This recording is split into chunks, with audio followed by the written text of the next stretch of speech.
his mind to command, to control! One of the first videos I'd done when I started up this channel was titled Let's Ask for Better Games, where I talked about how people view, say, Nintendo consoles from a technological perspective, and how some games I feel don't have great gameplay or could have perhaps included more interesting mechanics. In this video, I'd like to go deeper into the reasons why I consider many AAA titles to be graphically amazing today, but lacking many gaming mechanics that were introduced years before by pioneering games and developers who truly wanted to push the boundaries of video games. I recently completed the latest Doom, which I own on the PS4. I found it to be a solid enough title, but also found myself lamenting at the lack of detail in the game. This also applies for other games I've played in recent times, like Deus Ex, Mankind Divided, Destiny, etc., as well as some other titles from previous generations like Gears of War, Halo, Mass Effect, etc., all those types of games. All these games look fantastic for the most part, depending on personal preference, of course, are also solid titles. But for me, they all have one thing in common. They all lack detail. And I'm not talking about graphical detail. I'm talking about those incidental details, whether they are in the environments or gameplay mechanics, those little details that add new levels of strategy, gameplay, immersion, and most of all, fun. The Nintendo Switch has now been revealed, and the main focus from most people, vocal people on this console, is about what it can achieve graphically when compared to, say, the Wii U or even the PlayStation 4. This is, I feel, the wrong thought process, as I've always felt about games and consoles. Not just for the Switch, but for any game console. What our focus should be on is what experiences will this console bring us, or any other new console for that matter. I don't care what anyone says. Gaming has, I feel, gotten lost in a hideous cycle of what looks the best and what costs the most, at least from the AAA scene, which we have to remember is the most vocal and seen display of what video games are to the world. These developers, for the most part, still make good games, but also for the most part, these developers have become, I feel, complacent or lazy or seemingly lack ambition or passion to truly push games forward from all areas of game design, or most likely in today's insanely expensive AAA arena. Adding these additional features that I'll be talking about in a moment will be viewed as a waste of time, which I consider to be utter nonsense. I want to demonstrate this by taking you back to the wonderful industry-changing Nintendo 64 again, and a sprinkle of the GameCube. I've said before on this channel that the N64 done far more than people remember, but today I'm going to try to remind you of some of those little details that truly pushed the games and the console to the max, as well as creating little details that mostly don't appear in games today. I'm doing this to highlight the fact that the majority of people who are obsessed with graphical presentation have become, I feel, blind to what's important, or perhaps don't care anymore, which I feel is in a way is no fault on their part, to a degree, as this is what we've been spoon-fed for years by these so-called great developers and publishers who control the industry today. So to start with, let's look at the detail to the water in Banjo and Kazooie and compare it to, say, Tomb Raider from 2013. As Banjo runs through the water, the splashes he makes not only create little droplets around him, but those individual droplets also land back in the water and create their own little ripples.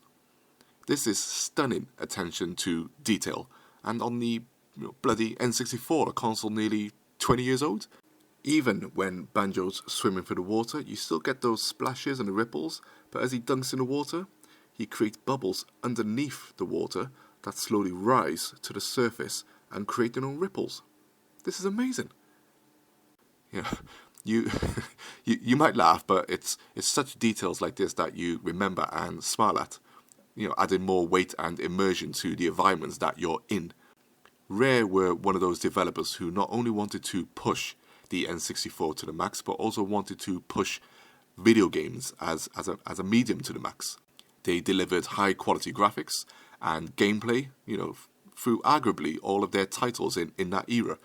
These same water effects were also carried over through their other titles like Jet Force Gemini, as you can see here, Conker's Bad Fur Day, which takes takes it a little bit further, as when he shakes the water off his fur, those droplets still create their own ripples as they land in the water. And finally, in Star Fox Adventures, Rare's first and last game on the Nintendo home console. You look at Star Fox Adventures now, and it still looks stunning today.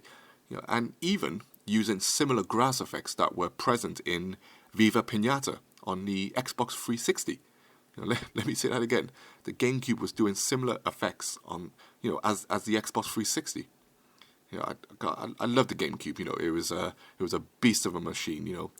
Pushed once again by a developer who cared about these things. Then, when you look at Tomb Raider, which is obviously graphically in another realm when compared to Banjo-Kazooie and those other titles, the developer Crystal Dynamics have made no effort to include such details. For example, go into a cave of dripping water, and that water itself isn't a thing. It passes right through the character when it would have been amazing if it splashed on Lara, even making her visibly wet. Or why not even have the falling water put out your burning torch? But then I get puzzled when they add for example, water spray to the camera lens when near the waterfall. Once again, you might laugh or say, these types of things are unnecessary, but it's these little details that make all the difference to a gameplay experience. The way I look at it, if you're going to add such things in a game, like dripping water from a ceiling or whatever, then make the effort to actually think about those things and the player. Even looking at The Witcher 3, a world rife with rivers and seas that indeed have great detail and look beautiful, but even when Geralt jumps in the water, you still get those generic splashing effects. Why? Once again, I feel it's shiny graphics with no substance at play, or perhaps like my previous limitations video. The developer has been given too many Lego pieces and no longer thinks about these little things, these details. Using Tomb Raider again, let's compare it to, say, Perfect Dark and even GoldenEye 64. In those games, the enemies and their weapons were not just bullet sponges or visual signs. Where you hit them with your weapons, made an impact, not just on damage, but also on their performance and reactions in that exact moment and later on. Shoot them in the leg and they would grab it in pain, like some games today. But what many games don't include today is the consequence of that enemy being shot in the leg. In Perfect Dark, the enemy would now be wounded and limp around. Hell, shoot them in the ass and they'd grab it in agony. Compare this to Tomb Raider, and you will find that they instantly recover, like nothing happened. Same goes for shooting them in the arms in Perfect Dark. Enemies would react to the damage, and as a consequence, they'd later not be able to use that arm. Tomb Raider, once again, doesn't have this attention to detail. Same goes for other little details like shooting the weapons out of their hands. This generates a whole number of responses from the enemies in Perfect Dark. Sometimes they'd run, for the gun to pick it up again. Other times they'd pull out their other sidearm, if you picked up the gun that you just shot out of their hands.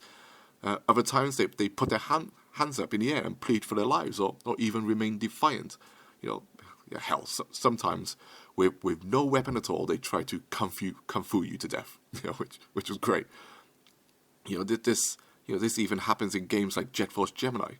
You know, it's amazing gameplay and amazing attention to detail. Tomb Raider has little of this, and not just picking on Tomb Raider. Look at Deus Ex: Mankind Divided. The enemies barely react at all to where you're hitting them. Some of the enemies are part machine too. How awesome would it have been if those augmented sections of their bodies actually shattered when you shot them? Look at this in Tomb Raider. The developers think of this, what I feel is a pointless little puzzle to cause these crates to go on fire in order for you to get through. They hint, shoot the lamp to cause the fire. I look at the lamp. That lamp is swinging from a rope. I have a bow and arrow. The first thing I'd done was shoot the rope, but nothing happens. Shoot the lamp itself, and it finally breaks. No thought I can see has been put into the item that they want you to interact with. Why have it hanging from a rope if you can't shoot the rope? But then you have other sections where you can shoot some hanging meat with your bow, and the arrow nicely lodges halfway through. But try to shoot the numerous bottles, skulls, candles, and other bits of debris around the room, and they are nothing but background color. I just don't get it. Then you notice that the arrow going through the meat is not actually exclusive to that object. As moments later, I shot the arrow through a metal structure, and the arrow happily pierced its way through. So that's lazy interactions with environments. Just a generic thought process. Have this arrow penetrate through anything. God, poor Tomb Raider. I'm really picking on this game for some reason. But also look at the wind in this game. It has once again been given no thought, no substance, no direction. This banner is blowing in this particular direction, but look at my torch. It just happily remains as calm as can be. For me, it highlights a clear indication of graphical fidelity over graphical substance, something that people today just accept for the most part. If you haven't guessed it by now, yes, I'm picking on all these graphically intensive games, and this is only because the developers preach that they look great, preach they are the future, when really, for the most part, they're not doing much at all, apart from looking nice. Jump into Doom quickly. Once again, another graphically intensive game. Then compare it to the details in, say, Metroid Prime on the GameCube. And even basic things like effects on your visor are pretty much non-existent in this title in Doom. Walk through steam or vapor in Metroid Prime, and your visor steams up. Do this in Doom, and you get nothing. You could argue that that this type of detail is pointless, but I could argue that it's one of the strongest memories I have from the Metroid Prime series. But then Doom has some, to stick up for Doom has some wonderful little details like, your shells from your shotgun, ejecting out of your gun and being physical objects that also have their own physics. Why put effort into this? Something that truly probably would be not noticeable, and not everything else. Hell, you can even blow the arms and legs off the monsters in this game, but when that happens, it means instant death for them. Once again, targeting body parts other than the head is almost a pointless exercise in Doom. The enemies barely react to where you're shooting them. The Gears of War series is the worst for this. But, admittedly, I haven't played the latest one on the Xbox One, so perhaps they have finally addressed this.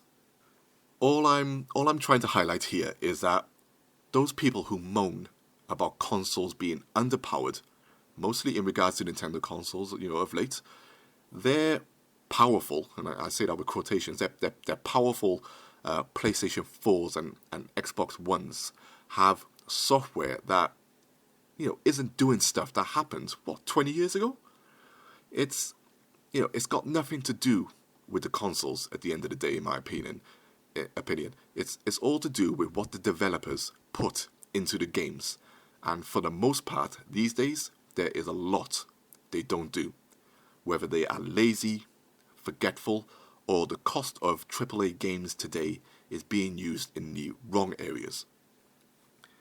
The push for supreme, graphical fidelity is, in my opinion, without a doubt, hurting the industry. And you can see that in the amount of studios that have closed or are starting to fade, as well as the mentality of many modern gamers today. Don't get me wrong. Let me stress this: some games should have high fidelity graphics in order to convey a certain design choice. But as always, let's not forget the smaller details that actually make up the games that we're playing. I suppose you could argue that all games don't need such levels of details, which I half agree with. All I have to say to that is, don't create a game, that pushes and shouts out loud that it's graphically amazing and doing stuff that has never been done before, when in reality, for the most part, it's only a lick of aesthetically pleasing paint. So, a bit of a long video today, but this was mostly because I had to show a lot of footage to demonstrate what I meant about such details. I thought that was important. But what are your thoughts? I can imagine that this discussion might cause a few niggles with people. But which is what discussing such topics is all about. I guess that's fine. Do you feel the same way as me, or do you feel that I'm being too harsh, perhaps, or setting my expectations too high?